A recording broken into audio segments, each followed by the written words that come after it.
Hello there, and welcome to the Sleepy Spacetime channel.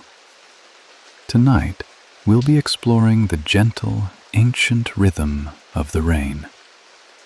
It is the silver thread that stitches the sky to the earth, a soothing percussion that has played upon the roof of the world for billions of years. Imagine the charcoal clouds, heavy with the ocean's memory, drifting silently overhead, preparing to release their life-giving cargo. Rain is more than just weather. It is the planet's wave-breathing, a vast circulatory system that connects the deepest oceans to the highest peaks.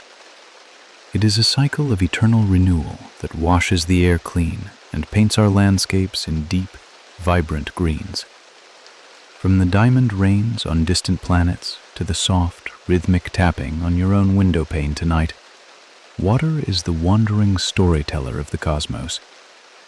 So tonight, we will wander through 100 quiet facts about this liquid lullaby. We will trace the journey of a single drop, explore the chemistry of a storm, and uncover the secrets hidden within the mist. If you enjoy these quiet journeys, I invite you to like, subscribe, and join our community, growing one sleepy soul at a time. But for now, let go of the day's worries. Nestle deeper into your pillows. Let your eyelids grow heavy and your breath become slow and deep like the rising tide. Let's begin. Long before the rain ever touches the dark earth or taps against your window pane, it begins its life as a ghost. It starts as a silent, invisible spirit rising from the vast, heaving chest of the sea. There is no sound to mark this beginning, only a quiet lifting, as if the ocean is exhaling into the sky. Under the gentle, golden warmth of the sun, the surface of the water begins to hum with invisible energy. The bonds that hold the water molecules together, those tight, liquid embraces, begin to loosen. One by one, the molecules break free from the heavy waves. They transform. They shed their liquid weight and turn into vapor. Light, untethered and free, they drift upward, defying gravity. They float higher and higher, leaving the salt and the sea behind, joining a massive, upward-flowing river that no human eye can see. It is a silent migration of billions of tiny travelers, rising into the blue embrace of the atmosphere.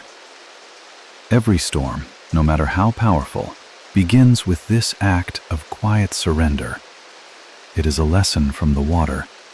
Sometimes, in order to begin a new journey or to reach new heights, we must first be willing to let go. We must allow ourselves to become light enough to float.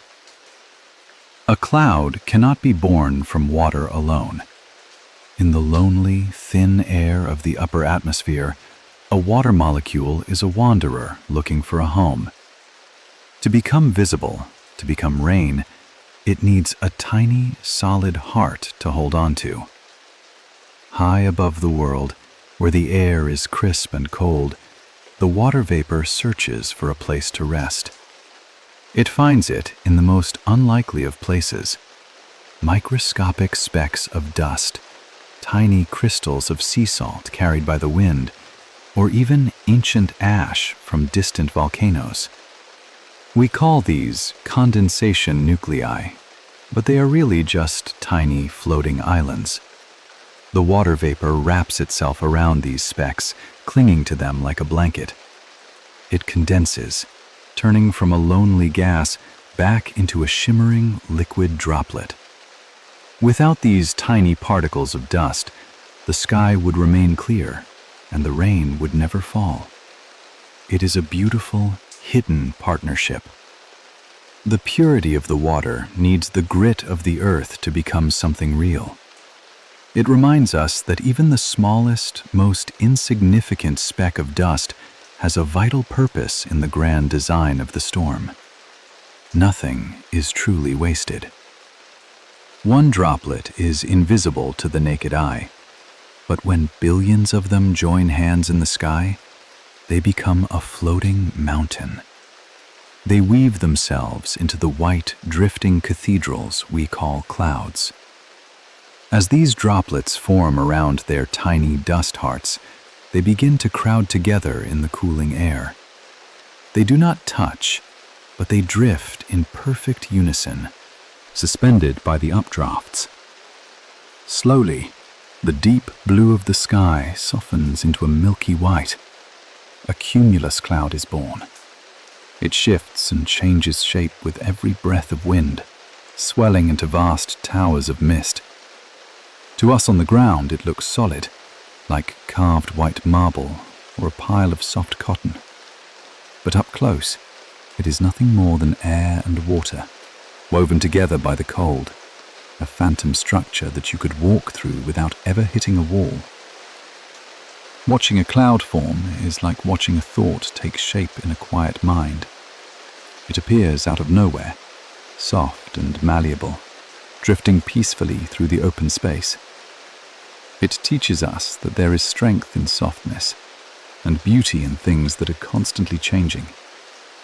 When we look up, they seem lighter than air, floating effortlessly above the green hills.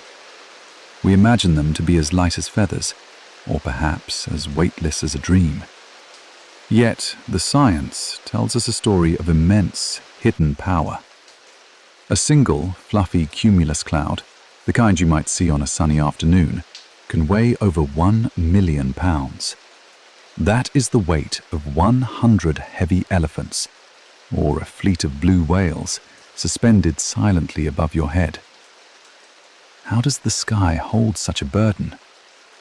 It is because the water is spread out. The droplets are so small, and the space between them is so vast, that the density is low. The air below is strong enough to cradle this massive weight, because it is not concentrated in one place. It is a comforting paradox. Something so heavy can be so gentle. It floats without effort, casting only a soft shadow. It teaches us that even the heaviest burdens can be carried lightly, if only we spread them out and give them enough space to breathe. High above the earth, in the freezing silence of the troposphere, water can do something that seems impossible. It can refuse to freeze, even when the cold demands it. We call this phenomenon supercooling. In the upper atmosphere, temperatures drop well below the freezing point of 0 degrees. Usually, water would instantly snap into hard ice. But if the water is pure enough and undisturbed, the droplets remain liquid.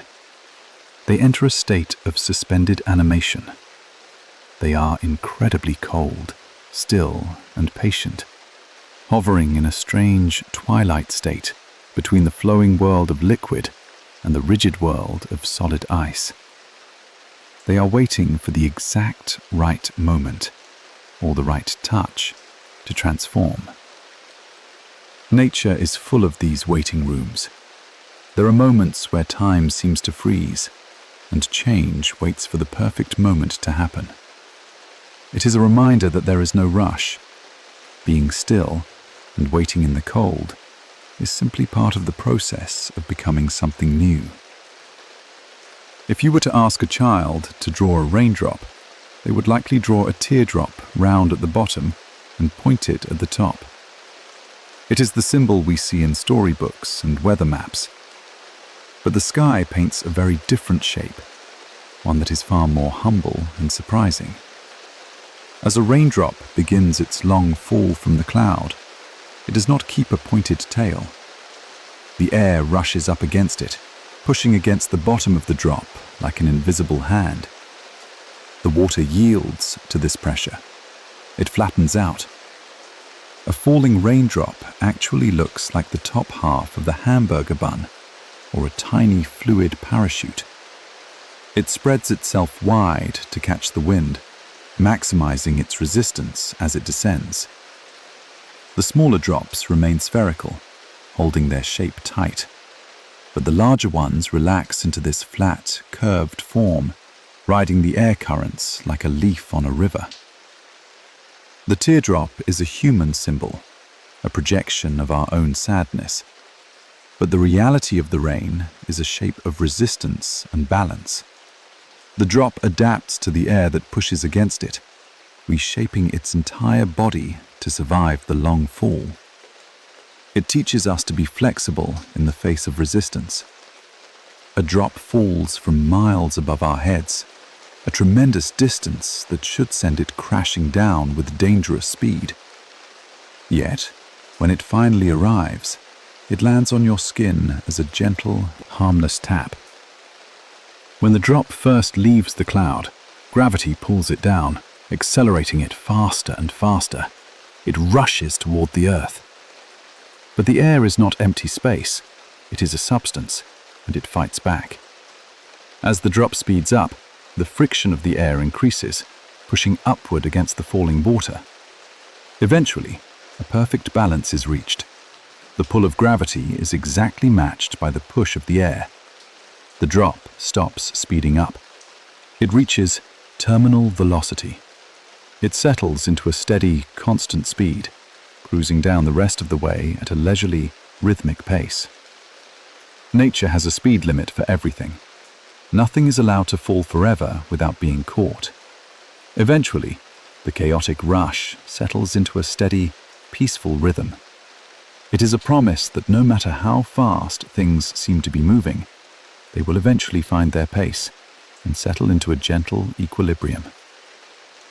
Inside the grey, velvet darkness of a storm cloud, a silent merger is taking place.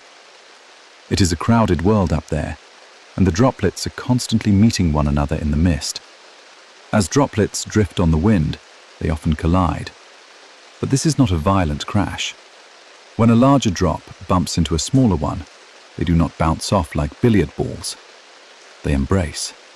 They instantly absorb one another, blending their waters to become a single, larger entity. We call this coalescence. The drop grows heavier and larger, consuming its neighbors until it becomes too heavy for the updrafts to hold. Only when it has gathered enough of itself, only when it is whole and heavy, does it begin its journey down to us. We are all collections of the things we have touched and the people we have met. Like the raindrop, we grow by gathering small moments, merging them into one whole self. We wait, gathering our strength and our substance until we are finally ready to move forward. Sometimes the rain falls, but it never reaches us. It hangs in the sky like a grey curtain, a ghost storm that is visible but untouchable. We call this beautiful phenomenon virga.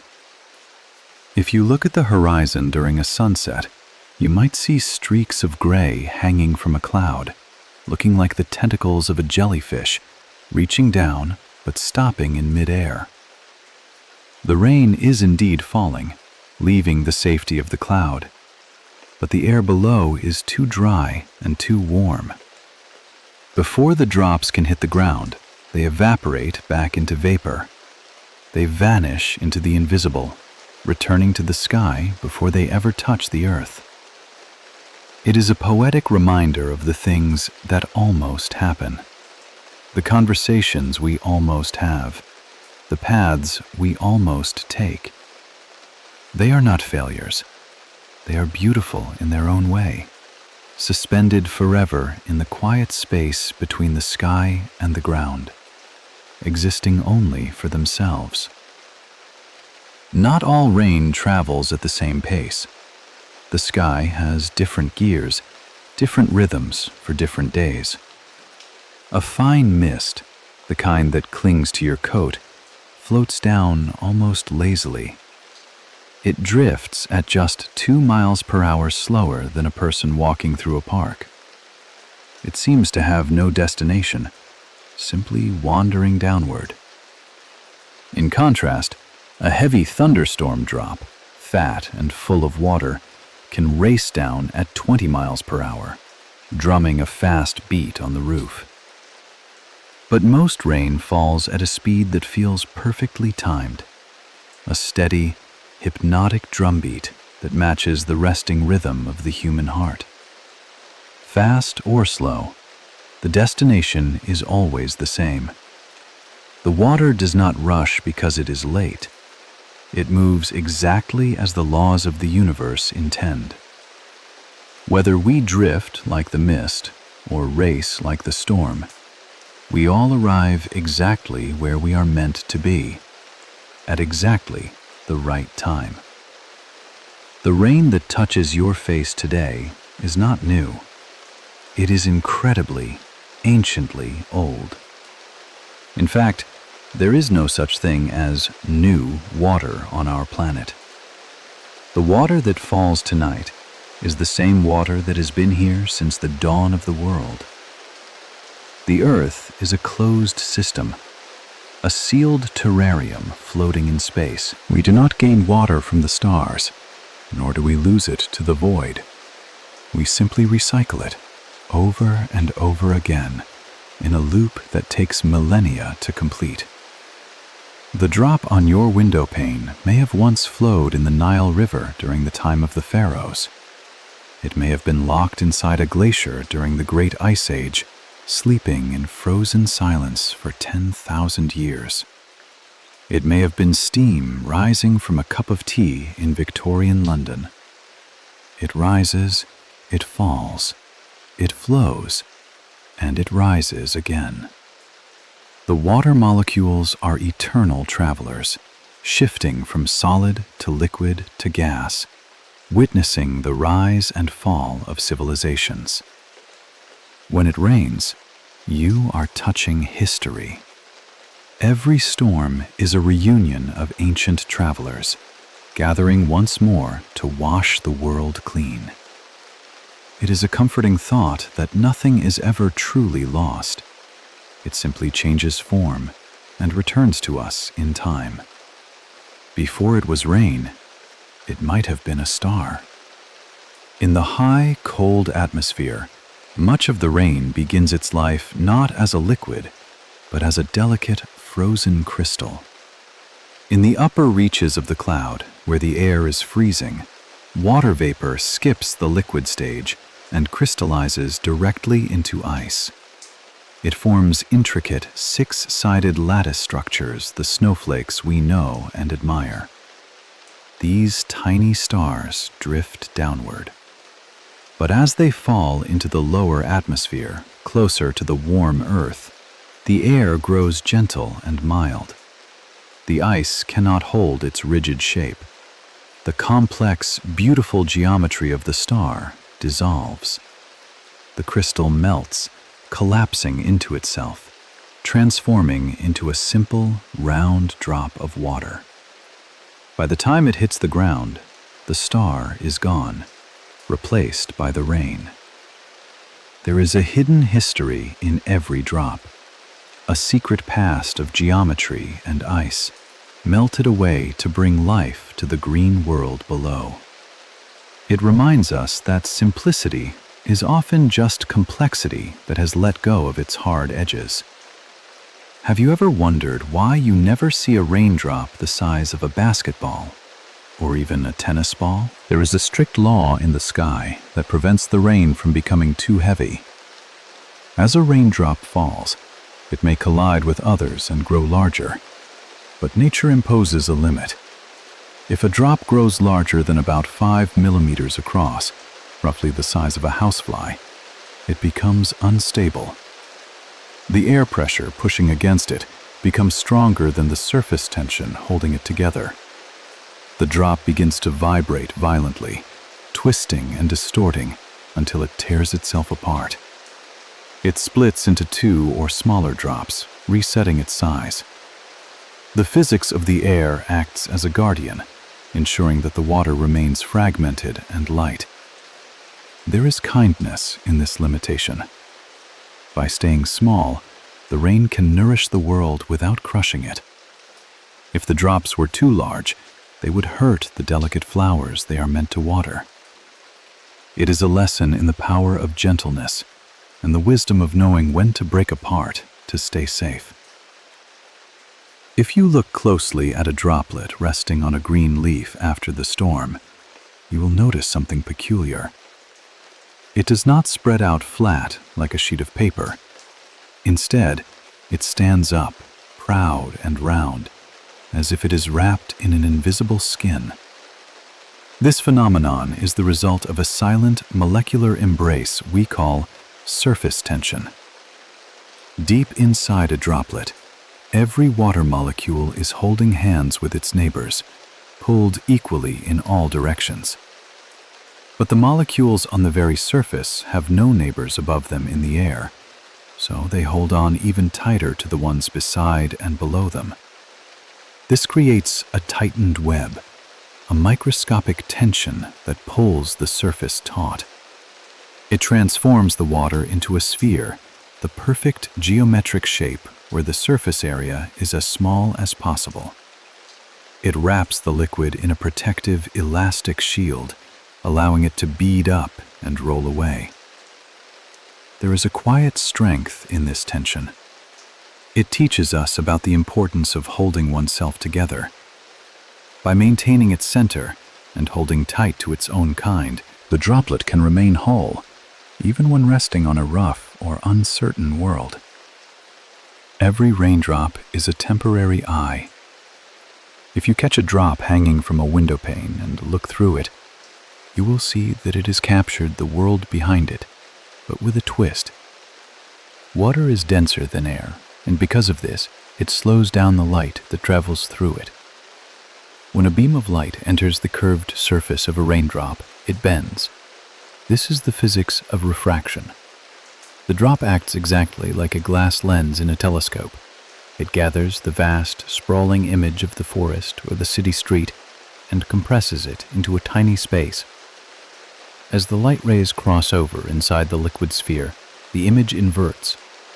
For a few fleeting seconds, that single drop holds a perfect, miniature, upside-down replica of the universe suspended inside its crystal interior. It is a reminder that perspective is everything. The world changes depending on how we look at it. Even the smallest vessel can hold the image of the entire sky, proving that you do not need to be big to contain something beautiful. When a raindrop finally ends its long journey and strikes a puddle, it creates a sculpture that lasts for less than a blink of an eye. It is a moment of chaos that, if frozen in time, reveals a structure of perfect royal symmetry. As the drop meets the surface, it pushes the standing water outward. For a split second, the water rises up in a circular wall, forming a crater. This wall shoots upward into jagged points, creating a shape that looks exactly like a king's crown made of liquid glass. We call this the splash crown. Following this crown, a single central pillar of water often rebounds, shooting straight up like a crystal spire before collapsing back into the ripples. It is a transfer of energy so complex that supercomputers struggle to model it. Yet it happens naturally, millions of times during a storm, unseen by the human eye.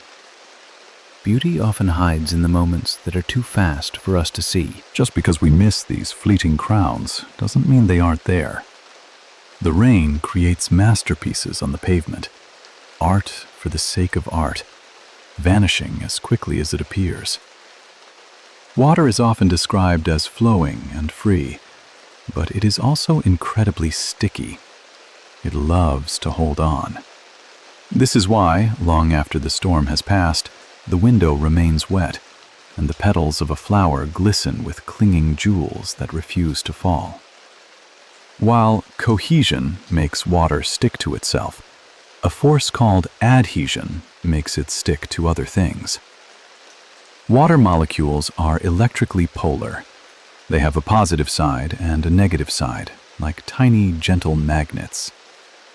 When they encounter a surface like glass, a spider web, or a blade of grass, they are attracted to the electrical charges in those materials. They anchor themselves, defying gravity.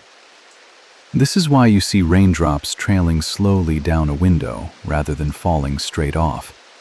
They are literally dragging themselves along, reluctant to let go of the glass that supports them. This stickiness is a form of intimacy. The rain does not just visit the earth, it connects with it. It leaves a part of itself behind, a lingering touch that says, "I was here." It is a gentle reminder of the connections that bind the separate elements of our world together. We often imagine a falling raindrop as a static object, frozen in shape like a glass bead. But if we could travel alongside a drop as it falls, we would see that it is dancing. It is constantly changing its form, shivering as it descends through the air. A large raindrop is a battleground between two forces: the surface tension trying to keep it round, and the air pressure pushing against it from below. As it falls, these forces make the drop wobble. It flattens out like a pancake, then snaps back to be tall and thin like a football, and then flattens out again. This vibration happens hundreds of times per second. It is a rapid, fluid oscillation. The drop is not rigid. It is a flexible, shape-shifting traveler, constantly adjusting its body to the changing currents of the wind. Rigidity leads to breaking. Flexibility leads to survival. The raindrop survives the long, violent fall not by being hard like a stone, but by being soft enough to change.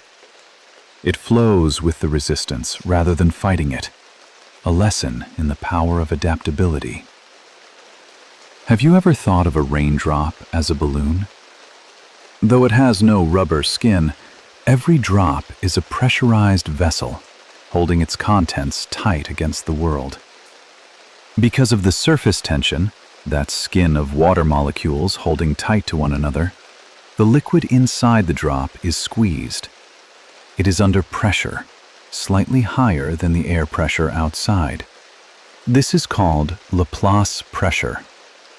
The smaller the drop, the tighter the squeeze, and the higher the pressure inside. It is as if the water is hugging itself, creating a tiny, fortified shield that keeps impurities out and keeps the water pure within. It is a microscopic sphere of safety, traveling through the open sky. There is a hidden strength in being small. We often think of small things as weak, but the raindrop proves that being small allows you to hold yourself together more tightly. It is a self-contained world, strong enough to withstand the journey. Inside every clear, colorless drop of rain, there is a sleeping rainbow. The drop is not just water. It is a key that unlocks the hidden colors of the light. When sunlight enters a raindrop, it doesn't just pass through. The water acts as a prism. It slows the light down and bends it. But because different colors of light travel at different speeds, the water separates them. The red light bends a little, the blue light bends a lot. The white sunlight is unraveled into its component parts: red, orange, yellow, green, blue, indigo, and violet. The drop then reflects this colored light off its back wall and sends it back out to your eye. Every single drop falling in a sun shower is performing this complex optical dance. This tells us that beauty is often hidden inside the ordinary. The plain, white light contains the entire spectrum of color, just as the clear rain contains the rainbow. We only need the right conditions to let it shine. There is a specific, magical scent that fills the air right after a summer rain. It is fresh, earthy, and ancient. We know it instantly, and for many, it is the smell of relief. Scientists gave this aroma a beautiful name: petrichor. It comes from the Greek words petra, meaning stone, and ichor, the golden fluid that flows in the veins of the gods. But the scent does not come from the water itself. It comes from the plants. During long dry spells, plants release gentle oils that settle onto the rocks and the soil, waiting. When the rain finally falls, the water hits the ground and releases these trapped oils into the air. They rise up in a fine aerosol mist, carrying the memory of the dry earth into the wind. This scent is the earth's way of saying, "Thank you." It is the perfume of gratitude, released only when the dry stone finally receives the nourishment it has been waiting for. Alongside the oils of the plants, there is another, deeper note to the smell of rain. It is the rich, musky scent of damp soil, a smell that feels like home. This scent is called geosmin, which literally means earth smell. It is created by microscopic bacteria in the soil called streptomyces. When the raindrops hit the ground, they disturb these tiny communities, sending the geosmin into the air. What is truly remarkable is how much we love it. The human nose is more sensitive to geosmin than a shark is to blood. We can detect a single drop of it in an Olympic-sized swimming pool. Our ancestors relied on this scent to find fresh water, and that ancient instinct still lives in us. We are not separate from the earth. We are tuned to its frequencies. When we smell the rain and feel peace, we are remembering a connection that goes back to the very beginning of human life. Why is the sound of rain so sleepy? Why does the drumming of a storm make us want to curl up and close our eyes? It is not just a feeling, it is physics. The sound of rain is a form of pink noise. Unlike white noise, which can be harsh and hissing, pink noise has a balance of high and low frequencies that matches the way the human ear hears sound. The rain covers the entire spectrum of audible sound with a steady, consistent energy. This creates a sonic blanket. It masks sudden, jarring noises like a car horn or a slamming door. By smoothing out the acoustic environment, the rain reduces the brain's need to be alert. It tells the vigilant part of your mind that it is safe to stand down. The rain builds a wall of sound around you. Inside this wall, the world is private and safe. It is a lullaby that protects your rest, washing away the noise of the busy world. The rain has no voice of its own. It only speaks when it touches something else. The song of the storm changes depending on where it lands. When rain falls on a tin roof, it is a bright, metallic drumming full of energy. When it falls on the ocean, it is a soft, hissing whisper. When it falls on the leaves of a forest, it is a complex, rustling applause. The raindrop is a player, and the earth is the instrument. A large drop hitting a deep puddle creates a low, resonant bloop, caused by an air bubble trapped underwater. A tiny drop hitting a leaf creates a high, gentle tip. The storm is an orchestra of millions of these tiny percussions happening at once. It reminds us that our environment shapes our voice. We sound different depending on where we are and who we are with. The rain teaches us to harmonize with our surroundings to create something beautiful. If you were a fish swimming in a lake during a rainstorm, the world would not be silent. In fact, it would sound like a field of ringing bells. When a raindrop hits the surface of a lake or the sea, it often traps a tiny bubble of air beneath the water. As this bubble is forced underwater, it oscillates, it wobbles and vibrates. This vibration creates a sound wave that travels through the water. To a hydrophone, or a creature underwater, this sounds like a clear, ringing chime. Every drop is a bell striker. A heavy rainstorm underwater sounds like a chaotic, joyful chorus of millions of tiny bells ringing in the deep. There is a hidden music in the world that we rarely hear. Just beneath the surface of what we can see, there is a symphony playing, a secret celebration of the meeting between the sky and the sea. Have you noticed how the world looks sharper after a storm? The colors seem brighter, and the haze that often hangs over the city or the hills vanishes. The air itself feels lighter to breathe. This is not just an illusion of the light. The rain acts as a massive atmospheric broom. As droplets fall, they collide with floating particles of dust, soot, pollen, and smoke suspended in the air. Through a process called coagulation or scavenging, the water captures these pollutants, trapping them inside the liquid. The rain literally washes the sky, dragging the heavy, dirty particles down to the ground and locking them into the soil. It clears the atmosphere, allowing sunlight to travel through without scattering, which is why the view is so crystal clear once the clouds part. The rain offers us a clean slate. It takes the heavy, stagnant things hanging in the air and washes them away, leaving behind a world that feels new, crisp, and ready to begin again. Sometimes, before the first drop even falls, you know the rain is coming. You can smell it.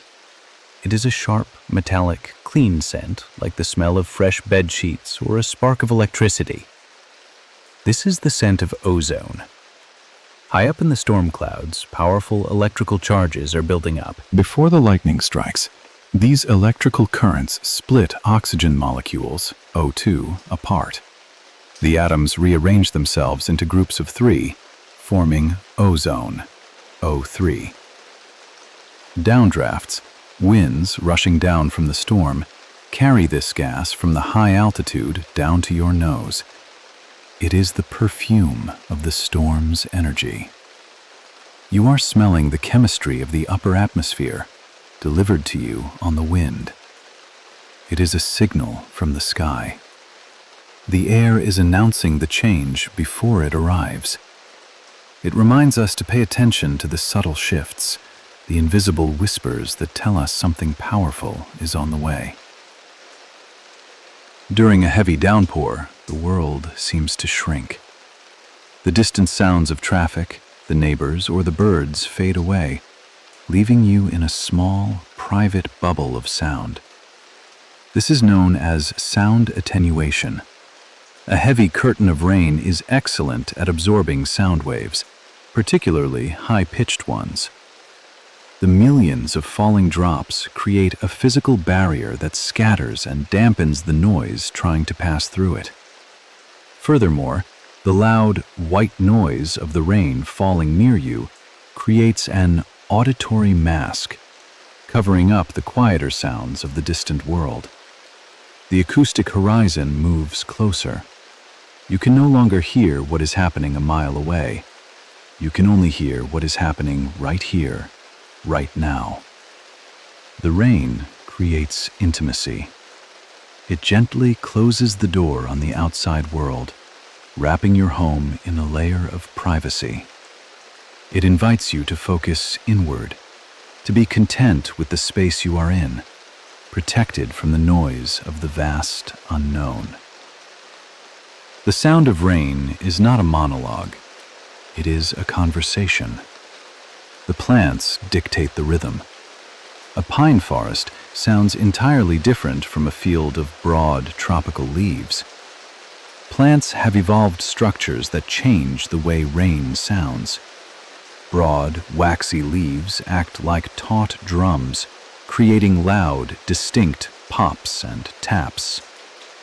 Pine needles, however, break up the drops into tiny mists, creating a soft, hushing shh sound, like static. Grass acts as a cushion, absorbing the impact and creating a gentle, rhythmic whispering.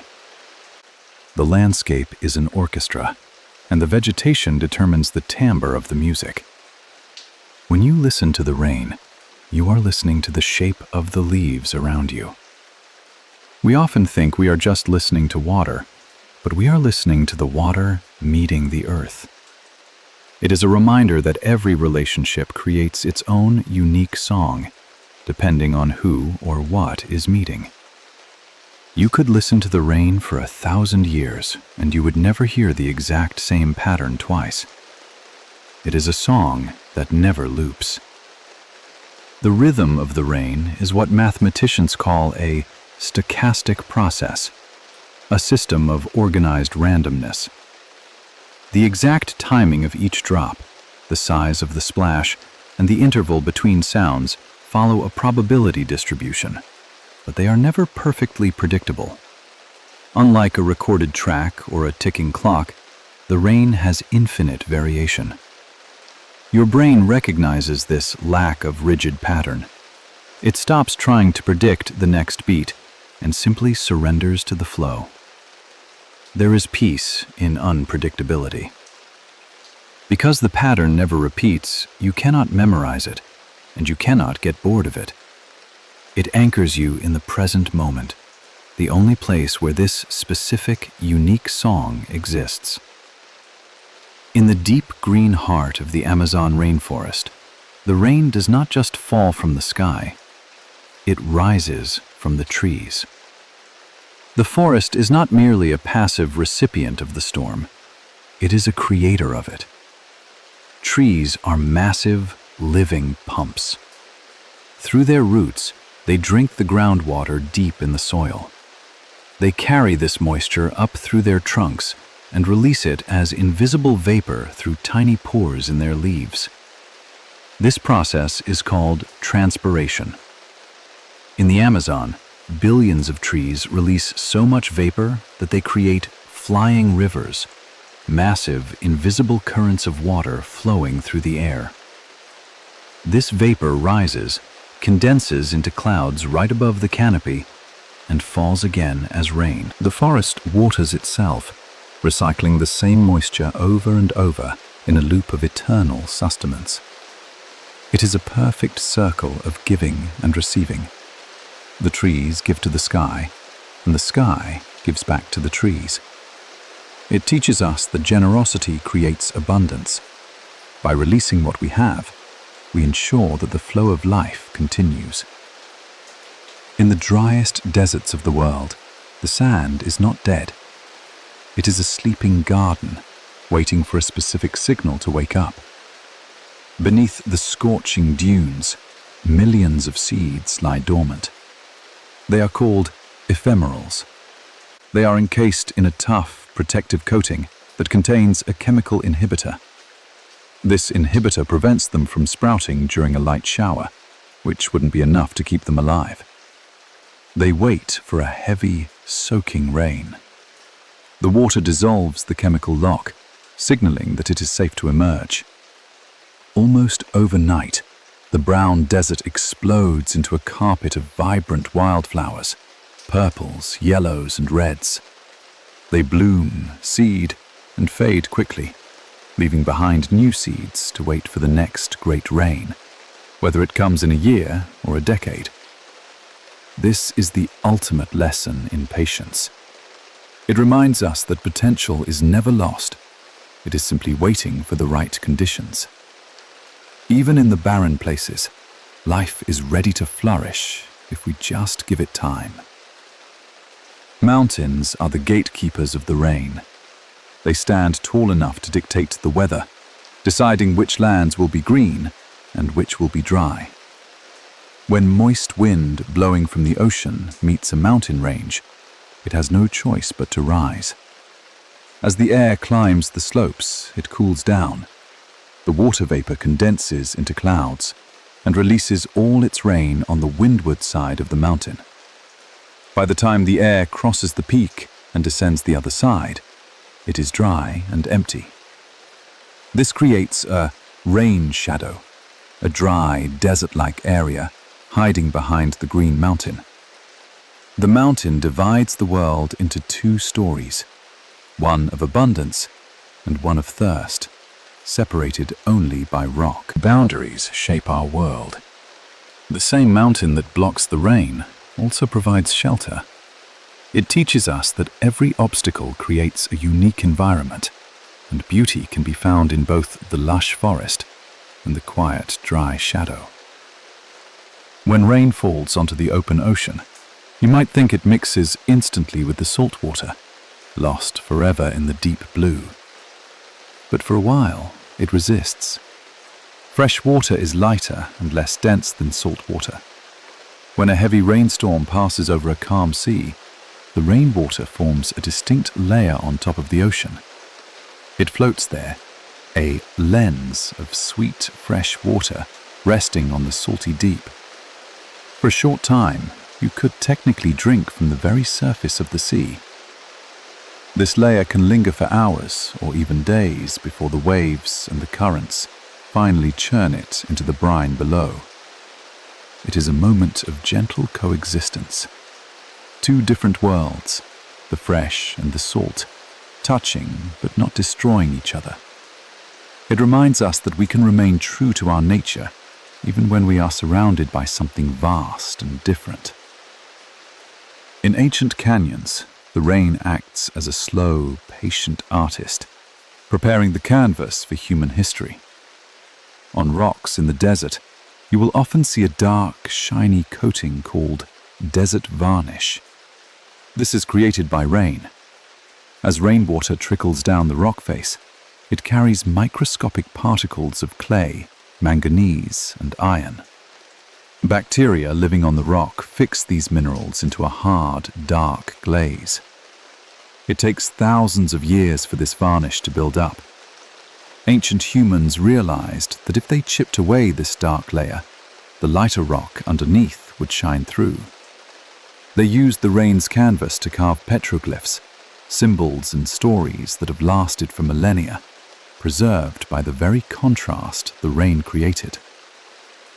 The rain prepares the way for us.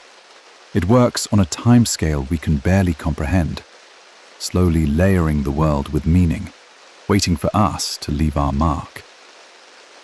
For millions of people and billions of animals, the rain is not just weather, it is a pulse. It is the rhythmic heartbeat of the continent itself, a seasonal promise that life relies upon. A monsoon is often misunderstood as a simple storm, but it is actually a massive planetary breath. In the summer, the vast landmass of a continent heats up faster than the surrounding ocean. The hot air rises, creating a giant vacuum over the land. This low pressure sucks in the cooler, moisture-laden air from the sea. The wind reverses direction, bringing with it the heavy, life-giving rains. It is a predictable, astronomical clockwork. The earth inhales the ocean's moisture, and the resulting rains turn brown, dusty lands into vibrant green paradises within days. This cycle teaches us about the necessity of return. Just as the heart must expand and contract, the earth must dry out and then flood. It is a comforting rhythm, a reminder that after every dry season, the relief always returns. Given enough time, the softest touch can break the hardest stone.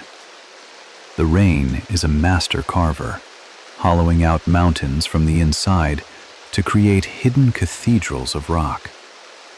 As rain falls through the air, it absorbs a tiny amount of carbon dioxide, becoming a very weak carbonic acid. It is harmless to us, but to limestone, it is a slow solvent. Over tens of thousands of years, the rainwater seeps into the cracks of the bedrock, dissolving the stone grain by grain. It widens the cracks into tunnels, and the tunnels into vast caverns. It creates karst landscapes, sinkholes, underground rivers, and stalactites. The most beautiful caves in the world were not built. They were hollowed out by the gentle, persistent dripping of rain. Softness conquers hardness, not through force, but through persistence. The rain does not hammer the mountain away.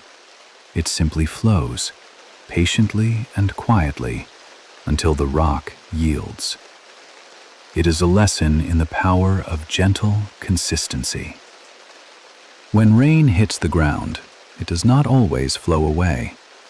The healthy earth is thirsty, and it knows how to drink. Beneath the grass, the soil is a complex matrix of solid particles and empty spaces, tiny tunnels and pores created by roots, worms, and time. When the rain falls gently, the surface tension of the water pulls it down into these gaps through a process called capillary action. The soil acts like a giant sponge, absorbing the water and holding it against the pull of gravity. This water doesn't rush to the river. It stays there, hugging the roots of plants, keeping the world alive during the days when the sun is hot. It reminds us of the importance of having depth. Like the soil, we need inner reserves to hold on to what sustains us. It is not what washes over us that matters, but what we absorb and keep deep inside. Deep in the woods, there are secret mirrors that appear only in the spring. They are temporary kingdoms, existing for a few months before vanishing without a trace. These are called vernal pools. Created by the spring rains and melting snow, they filled small depressions in the forest floor. Because they are temporary, fish cannot live there. This makes them the perfect, safe nursery for delicate creatures like fairy shrimp, wood frogs, and salamanders. For a brief season, the pool teems with life, a bustling aquatic city in the middle of the dry woods. By summer, the water evaporates, and the pool becomes a patch of dry leaves again. The life within it goes dormant or moves on, waiting for the cycle to repeat. Something does not need to last forever to be precious. The vernal pool is beautiful because it is fleeting. It teaches us to cherish the temporary moments, the seasons of life that come and go, serving their purpose perfectly before fading away. No matter where a raindrop lands, whether on a mountain peak, a parking lot, or a leaf, it knows exactly where to go. It is on a journey home. Gravity is the invisible guide. Every drop that doesn't evaporate or sink into the soil eventually joins a watershed. Tiny trickles merge to form rivulets. Rivulets join hands to become streams. Streams widen into rivers, and rivers inevitably seek the lowest point, the ocean. It is a massive, interconnected family tree of water. A drop falling in Minnesota eventually finds its way to the Gulf of Mexico. They may take different paths, winding and turning, but they are all drawn by the same force toward the same reunion. There is a sense of destiny in the water. It does not worry about the path, it simply follows the flow. It reminds us that we are all part of a larger system, all moving together toward a common, vast destination. We are taught that trees drink from the ground, pulling water up through their roots. But the tallest giants on Earth, the coastal redwoods, have a secret way of quenching their thirst. They drink directly from the air. These ancient trees grow so tall, some over 300 feet high, that it is a struggle to pump water all the way from the soil to the very top branches against the pull of gravity. So they rely on the fog drip. The massive canopy of the redwood forest acts like a giant comb. As the wet, gray mist rolls in from the Pacific Ocean, the needles catch the suspended droplets. The tree absorbs some of this moisture directly through its leaves, a process called foliar uptake. The rest drips down from the branches, creating a localized rain that waters the tree's own roots. The tree literally creates its own weather system to survive. It is a lesson in resourcefulness. When the path from below is too long or too hard, nature finds a way to receive what it needs from above. It reminds us that help can come from unexpected places, often softly and silently on the breeze. There is a small, humble fern that seems to possess the power of immortality. You can find it on the limbs of old oak trees, looking brown, shriveled, and utterly dead. But it is only sleeping. This is the resurrection fern. Unlike most plants, which die when they lose too much water, this fern has evolved the ability to desiccate almost completely. It curls up, tucking its fronds in to protect the vital chlorophyll, and waits. It can stay in this brittle, dormant state for decades, but the moment the rain returns, a miracle happens. The cells swell, The color shifts from gray to a vibrant, living emerald green, and the plant uncurls. Within hours, it looks as if it never knew a day of thirst. It is a biological master of waiting. This is the ultimate hope.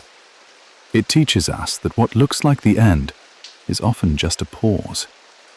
We all have the capacity to wither when times are hard, and yet we retain the potential to bloom again the moment the rain returns. For some creatures, the rain is not just a drink, it is a vehicle. There are tiny fungi on the forest floor that cannot move on their own, so they wait for a raindrop to act as their pilot. The bird's nest fungus looks exactly like a tiny cup containing little eggs. These eggs are actually packets of spores. The shape of the cup is mathematically perfect. When a raindrop hits the center of the cup at the right speed, the splash energy is harnessed and focused. The eggs are launched out of the cup, flying several feet away to land on fresh vegetation. The fungus uses the kinetic energy of the falling rain to spread its children to new lands. It turns the chaos of the storm into a precise launch system.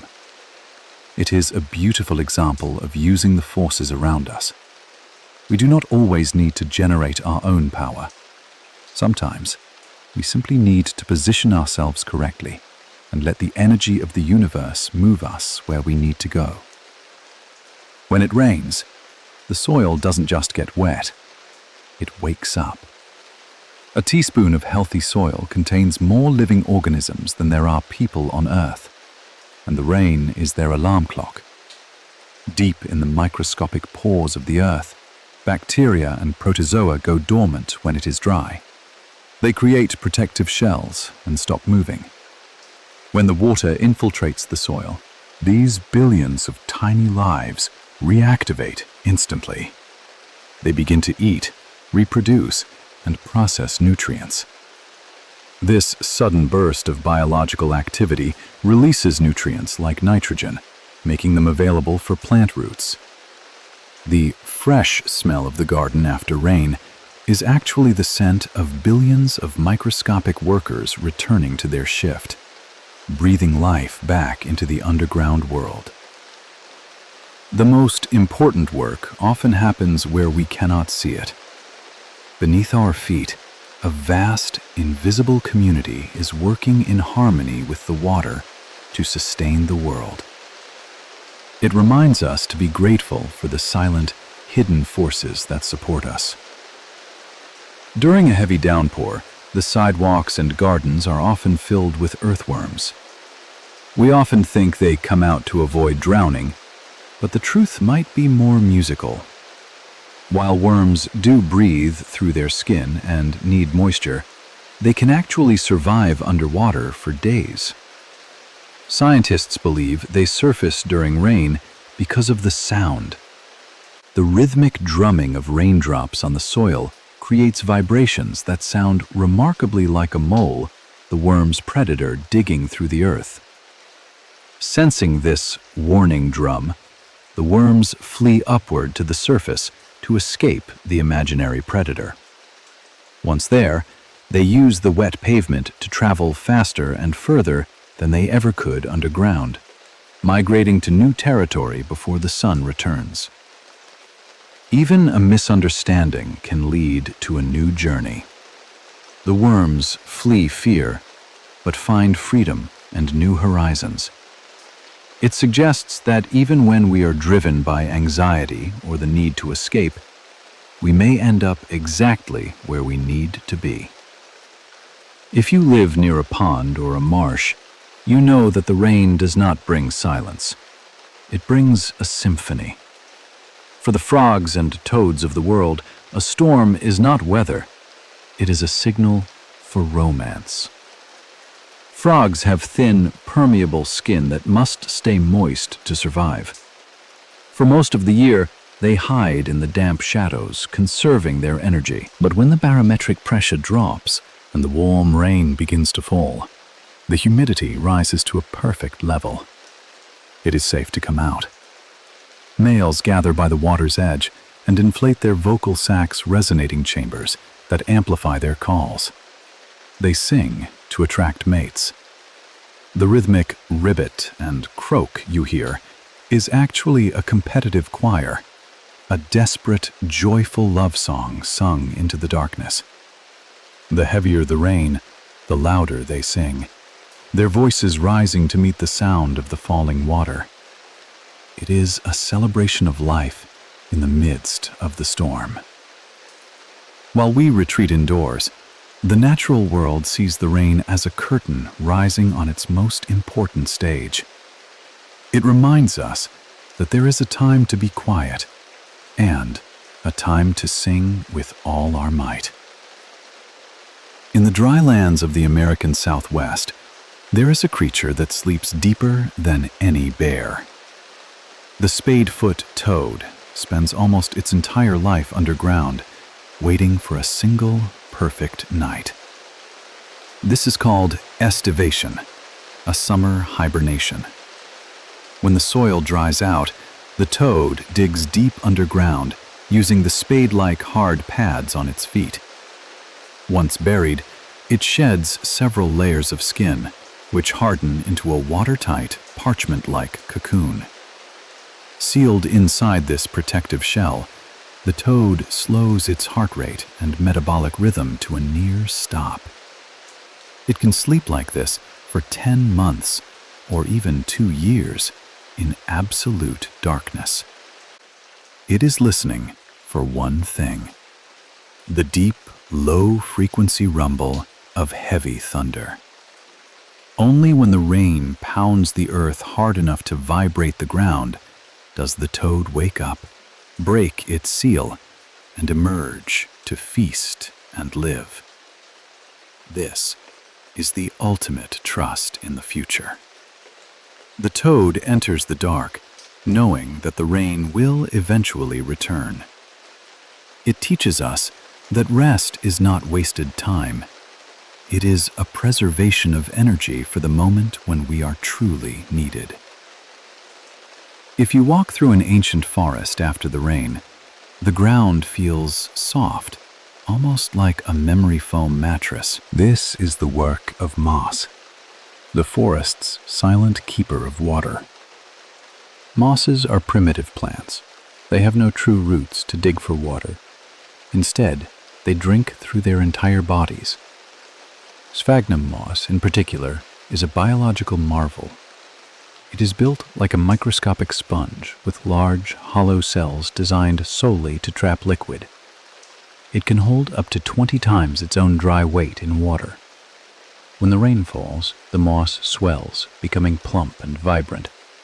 It holds this water for weeks, slowly releasing it into the soil during dry spells, keeping the entire forest floor humid and cool long after the storm has passed. The moss does not hoard the water for itself. It holds it for the benefit of the whole forest. It softens the hard ground and moderates the climate, proving that gentleness and capacity can stabilize an entire ecosystem. On a remote island in the Indian Ocean, the rain triggers one of the most spectacular moving events on Earth. It looks as if the forest floor itself has come alive and started to march toward the sea. This is the migration of the Christmas Island red crabs. For most of the year, these millions of land crabs stay hidden in the cool dampness of the rainforest burrows.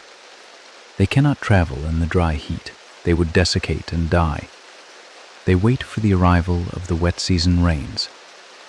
The moment the monsoon breaks, a chemical signal fires in their brains. Millions of them emerge simultaneously, forming a river of red shells flowing over roads, cliffs, and towns, marching miles to the ocean to spawn. The rain provides the humid blanket of safety they need to survive the journey. It is a journey of collective synchronization. They move as one, guided by the weather.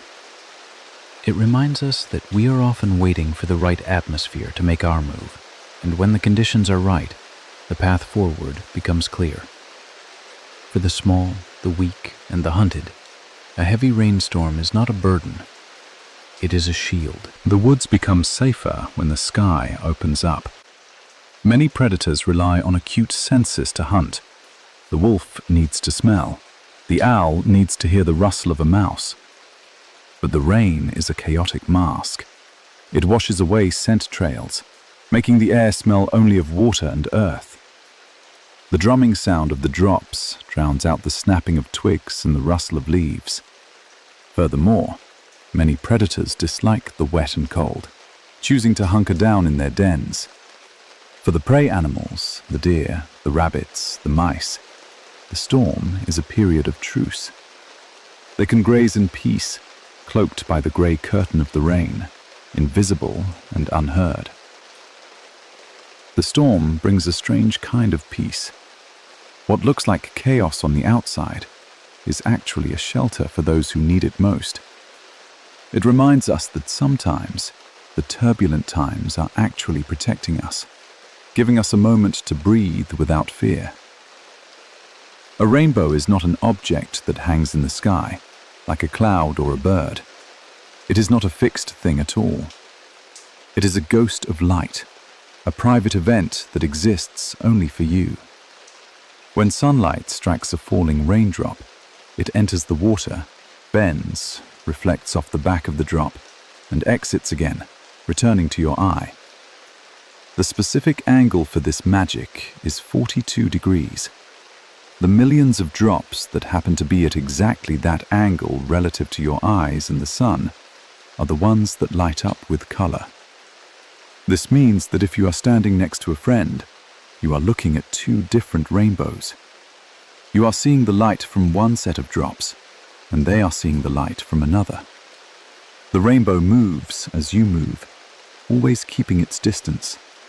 A personal bridge built of light that belongs solely to the observer. It is a profound thought. The beauty you see is a collaboration between the world and your own vision. Without your eyes to catch the light, that specific rainbow would not exist. You are an essential part of the masterpiece. Sometimes, if the storm is dark enough and the sun is bright enough, the sky offers a second gift. Above the main arc, a fainter, ghostly twin appears. This secondary rainbow is born from a rarer journey. In the primary rainbow, light bounces once inside the raindrop before leaving. But for the secondary bow, the light enters the drop and bounces twice off the inner walls before escaping.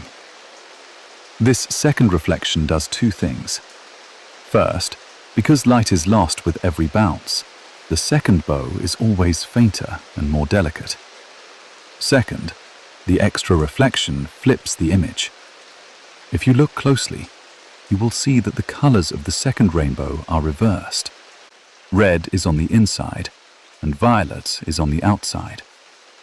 It is a mirror image of the first, painted softly on the dark canvas of the clouds. It reminds us of the echoes in our lives. The second bounce is softer, inverted, but just as beautiful. It teaches us that even as things fade or change, they leave behind a gentle resonance that lingers in the sky. Between the bright primary rainbow and the faint secondary rainbow, there is a strange strip of sky that looks darker than the rest of the storm. It is a corridor of shadow. This phenomenon is named Alexander's Band, after the ancient Greek observer Alexander of Aphrodisias, who first described it. The darkness is not a cloud. It is a matter of optics. The raindrops direct the light into the two bows, sending the bright light inward to the primary bow and outward to the secondary bow. This leaves the space in between them light-starved. The light that would have gone there has been redirected to create the colors. It is a shadow created by the gathering of light elsewhere. To create brightness, there must be contrast. The brilliance of the rainbow is highlighted by the darkness that surrounds it. It is a comforting truth that the shadows are often just proof that the light is being gathered somewhere nearby. Occasionally, inside the main violet arch of a rainbow, you might see faint, repeating fringes of color, delicate bands of pink and green, that look like ripples in a pond. These are called supernumerary bows. They are not caused by simple bouncing light, but by the wave nature of light itself. When raindrops are very small and exactly the same size, the light waves exiting the drops interfere with one another. Crests meet troughs, and waves cancel each other out or amplify each other, creating a pattern of alternating light and dark fringes. These colors are not the bold, separate stripes of the main rainbow. They are soft, pastel mixtures, glowing with a pearlescent, dreamlike quality. They are the quantum fingerprints of the light. This is the subtle beauty that rewards the close observer. While the main rainbow demands attention, these gentle ripples whisper. They remind us to look deeper, past the obvious, to find the delicate, hidden layers of reality. Rainbows belong to the sun, but the moon has its own quiet version. If you stand near a waterfall under a full moon, or watch a rainstorm pass at night, you might see a ghost in the darkness. This is a moonbow. It is created by the same physics as a day rainbow, refraction and reflection, but the light source is the pale, reflected light of the moon. Because moonlight is thousands of times dimmer than sunlight, the moonbow is incredibly faint. To the human eye, which cannot see color well in the dark, it often appears as a simple arch of white or gray light. But if you were to take a long exposure photograph, the camera would reveal that the moonbow actually contains all the colors of the spectrum, hidden in the dark, too subtle for our eyes to catch. Just because we cannot see the colors does not mean they aren't there. The moonbow is a symbol of hidden potential. It teaches us that beauty exists even in the darkness, waiting patiently for the light to be strong enough to reveal it. Sometimes, in the heavy quiet of a misty morning, you might look up and see a rainbow that has lost its memory of color. It stands as a pale, ghostly arch of pure white against the gray sky. We call this a fog bow. It is the shy cousin of the rainbow. While the rainbow is born from large, falling raindrops that act as prisms, a fog bow is born from the microscopic droplets suspended in the mist. These droplets are so incredibly small, less than a strand of hair in width, that they cannot bend light into separate colors. Instead of refracting, the light diffracts. It scatters and smears out. The distinct bands of red and blue blur together, mixing back into a single, glowing band of white light. It is a rainbow that has been softened by the air itself. It is a vision of purity and silence. The fog bow teaches us that you do not always need loud colors to be beautiful. Sometimes, a simple, quiet curve of light is enough to bridge the earth and the sky. At the very edges of the day, at sunrise or sunset, the storm can produce something dramatic, a rainbow that is not multicolored, but made entirely of deep, burning red. When the sun sits low on the horizon, its light must travel through a much thicker layer of the Earth's atmosphere to reach us. Along this long journey, the air molecules scatter away the shorter blue and green waves of light. By the time the sunlight hits the raindrops, only the long, red waves remain. The raindrop still does its job, bending the light, but it has only one color to work with. The result is a monochromatic arc, an intense band of crimson fire arching over the darkened world. It is a moment of intense focus. It reminds us that even when we are stripped of our variety, when we have only one thing left to give, we can still create something magnificent. If you have ever looked out the window of an airplane flying above the clouds, or stood on a high peak looking down into the mist, you may have seen a circle of light surrounding your own shadow. This optical phenomenon is called a glory. It is created when sunlight interacts with the tiny water droplets in the cloud or mist beneath you. Unlike a rainbow, which reflects light back at a wide angle, the droplets backscatter the light directly toward the source. Through a complex process of wave interference, rings of color form around the shadow of the observer or the airplane. It looks as if you are flying inside a personal halo, a series of concentric, rainbow-colored rings with your shadow perfectly centered in the middle. Because the glory is always centered on the eyes of the viewer, everyone sees their own halo. It is a reminder that we are each the center of our own universe, perceiving the world from a unique vantage point that no one else can share. Mountain climbers often tell stories of seeing a giant, shadowy figure standing in the clouds, surrounded by rings of light. It looks like a spirit of the mountain, but it is actually a projection of the self. This is the Brocken specter. It happens when the sun is low behind you and you are looking down into a fog bank or a rain mist. Your shadow is cast onto the droplets. Because there are no nearby landmarks in the open air to judge depth, the shadow appears to be enormous and far away. It is an optical illusion of scale. The ghostly figure often moves when you move, mimicking your gestures in the silence of the clouds, usually framed by the glowing rings of a glory.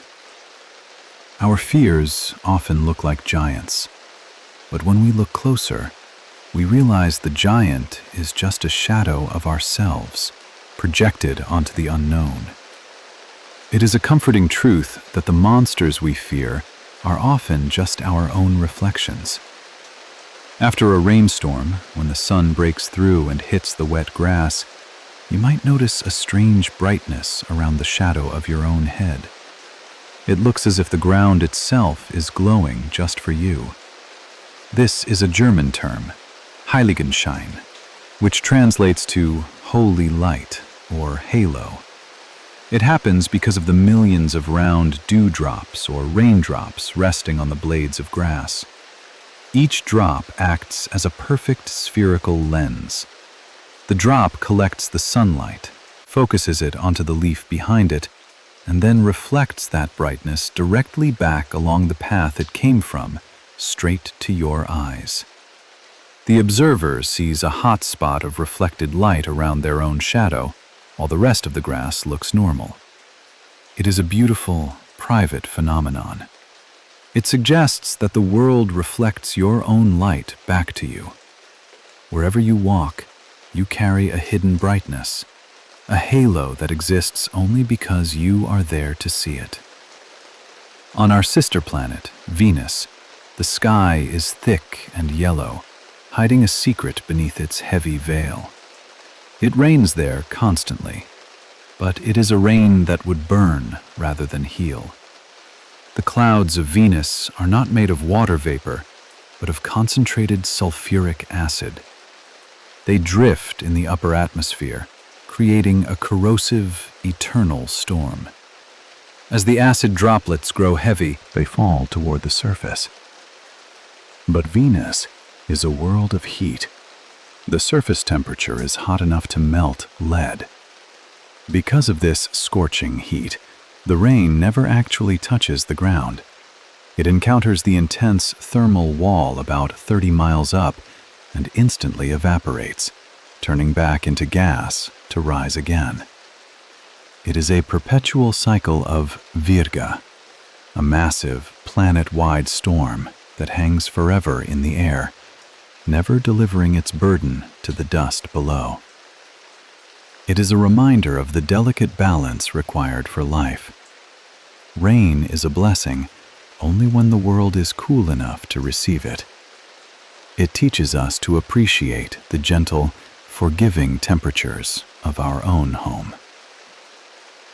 Orbiting the ringed giant, Saturn, is a moon called Titan. It is the only other place in the solar system where liquid rains from the sky, flows into rivers, and fills vast lakes. But the rain on Titan is strange. It falls like a dream. The cycle on Titan is driven by methane natural gas rather than water. Because Titan is so far from the sun, it is deeply cold, allowing methane to exist as a liquid. But the true magic is in the gravity. Titan has low gravity, less than Earth's, but a very thick atmosphere. This combination changes the physics of the fall. The raindrops on Titan can grow huge, twice the size of Earth's rain, and they drift down incredibly slowly. If you were standing there, you would see these massive, oil-like drops floating down at the speed of a snowflake. It is a storm in slow motion. This is a vision of deep peace.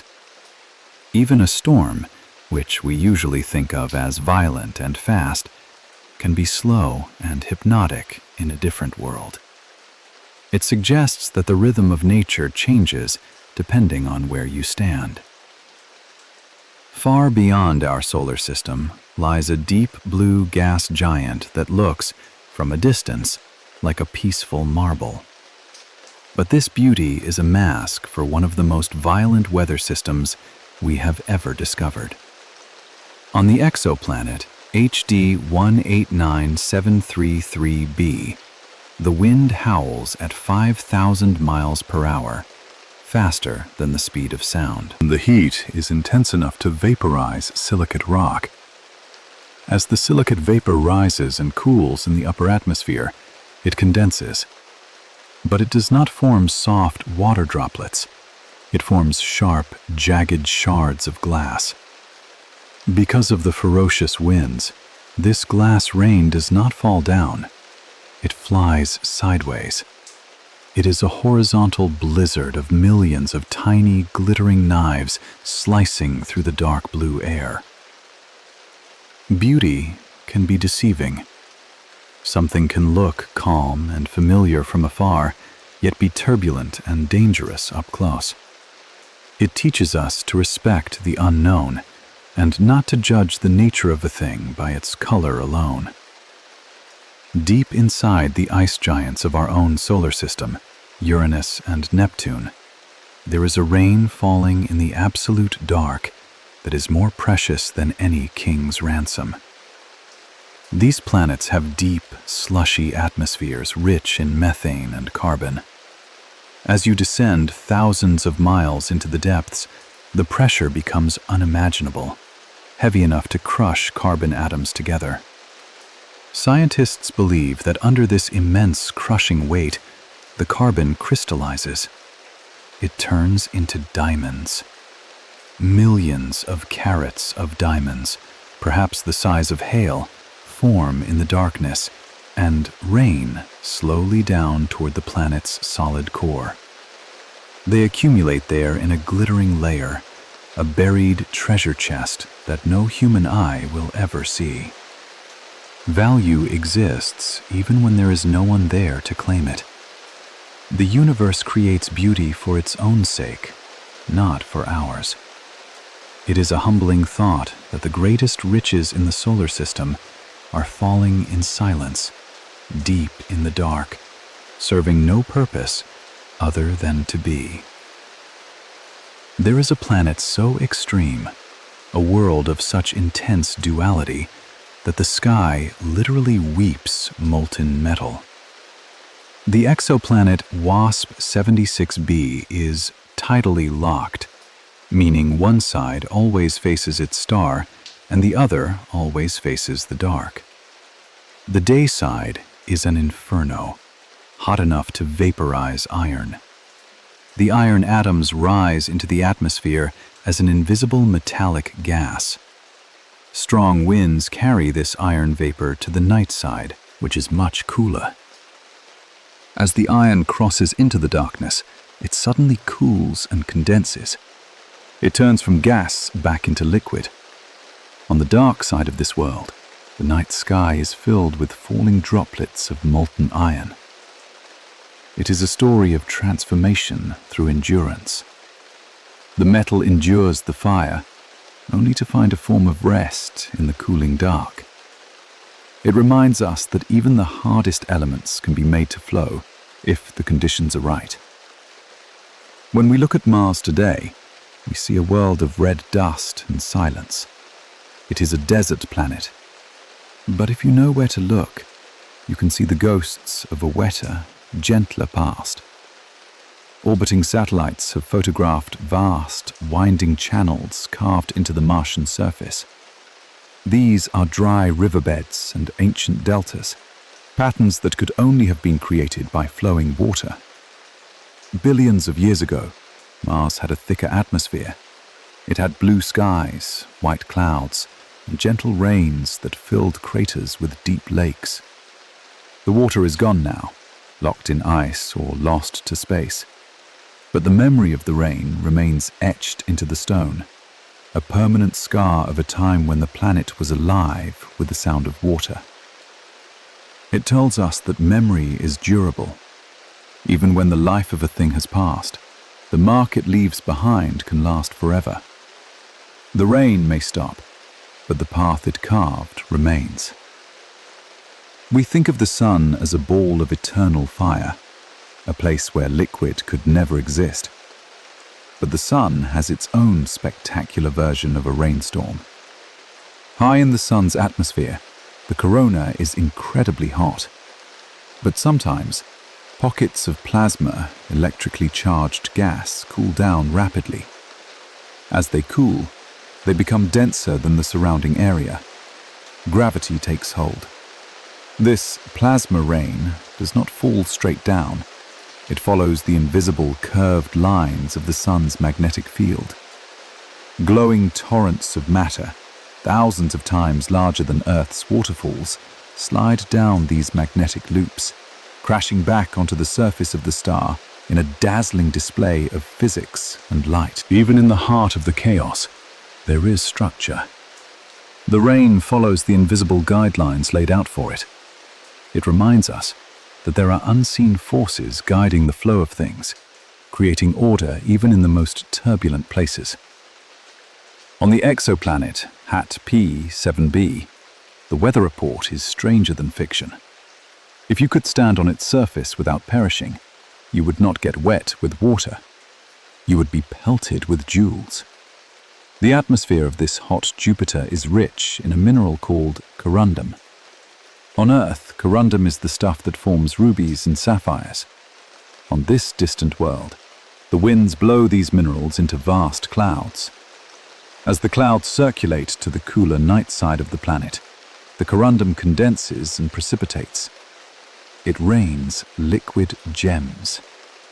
The sky is filled with a glittering, precious storm of rubies and sapphires, falling into the dark, unseen and untouched by any human hand. Nature is extravagant. It creates immense beauty that serves no economic purpose. Beauty that exists simply because the chemistry allows it.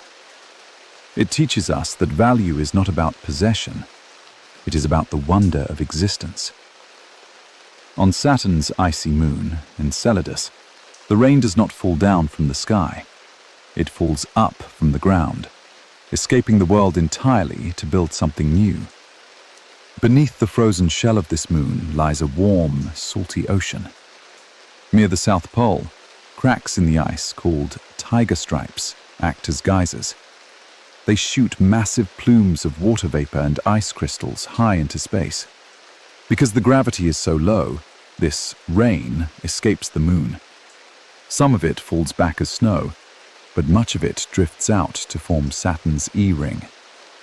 The moon is constantly giving away its own water to create a beautiful halo around its parent planet. This is an act of cosmic generosity. By letting go of its own substance, the moon creates a ring of beauty that encircles the giant. It reminds us that what we give away can become part of something far grander than ourselves. Where did the first raindrop come from?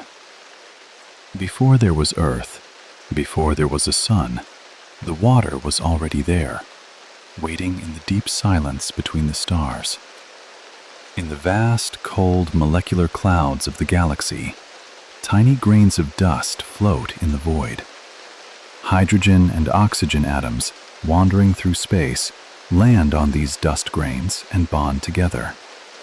Over millions of years, layers of ice build up on these microscopic specks. This is interstellar ice. It is the most abundant solid material in the universe. These icy dust grains eventually clump together to form comets, asteroids, and planets. The water in your glass tonight was born in the dark emptiness of space, billions of years before the Earth was formed. We are made of star stuff and ancient ice.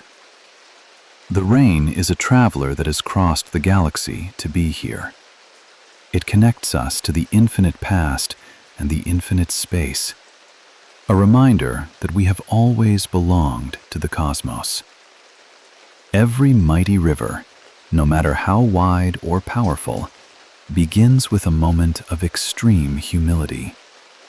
If you trace the Amazon or the Nile back to its source, you will not find a roar, but a whisper.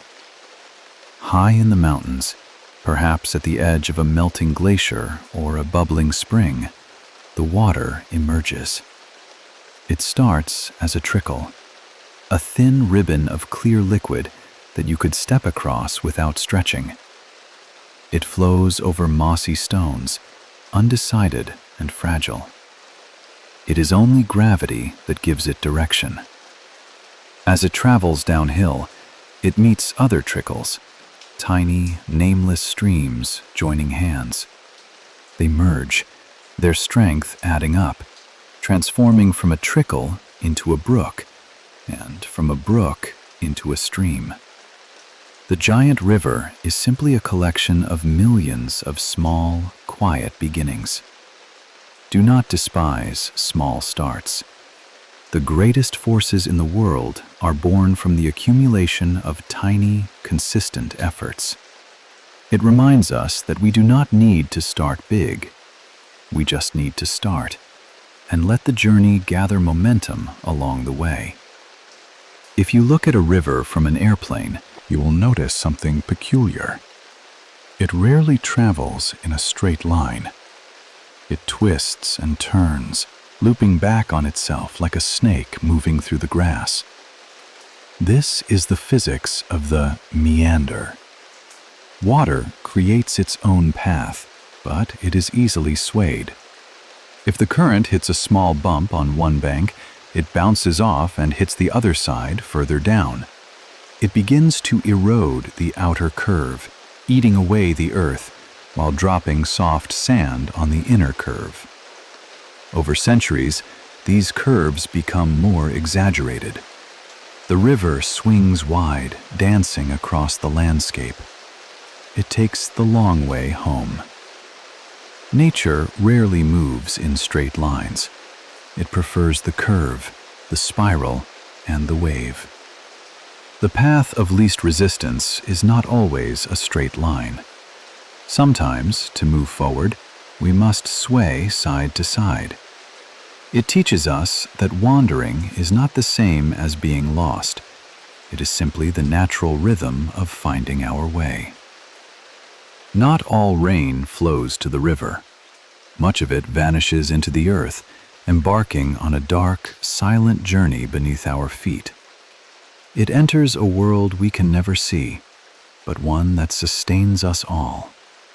This is the world of the aquifer. The rainwater seeps down through the soil, moving through the microscopic pores of sandstone or limestone. It gathers in vast underground reservoirs oceans of fresh water trapped between layers of rock. Here, the water is safe from the sun and the wind. It moves incredibly slowly, sometimes taking thousands of years to travel just a few miles. It is a deep, ancient storage, purifying itself as it passes through the filter of the stone, waiting patiently in the dark until it bubbles up in a spring or is drawn up by a well. There is a depth to the world that isn't visible on the surface.